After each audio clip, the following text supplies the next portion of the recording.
অসভ্যতা নাকি বর্বরতা? ম্যাচ শেষে লিয়ান্দ্রো পারেদেস যা করলেন অনেকের কাছেই তা রীতিমতো গুন্ডামি।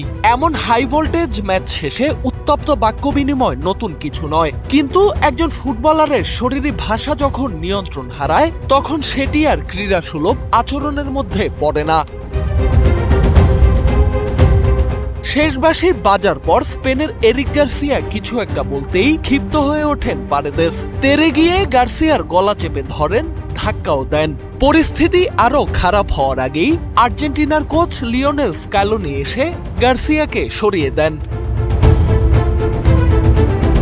সেখানেই থেমে যেতে পারত সবকিছু, কিন্তু থামেননি পারেদেস। এরপর গাভিকে রীতিমতো ধাক্কা দিয়ে মাটিতে ফেলে দেন তিনি। স্মাইল বেবি ডাইপার এর সুপার অ্যাবজর্পশন টেকনোলজি এখন দেয় 30% বেশি শোষণ ক্ষমতা।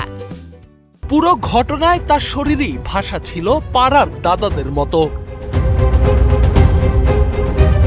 ম্যাচ শেষে এমন অসদাচরণ ও হাতাহাতির ঘটনায় পারেদেসকে সরাসরি লাল কার্ড দেখান রেফারি। বিশ্বকাপ ফাইনালে হারার হতাশা থাকতেই পারে, মেজাজ হারানো অস্বাভাবিক নয়, কিন্তু সেই হতাশার প্রকাশ যদি হয় গুন্ডামিতে, তবে সেটি আর ক্রীড়াসুলভ আচরণ থাকে না। সোহান আল রাজি, এনপিবি।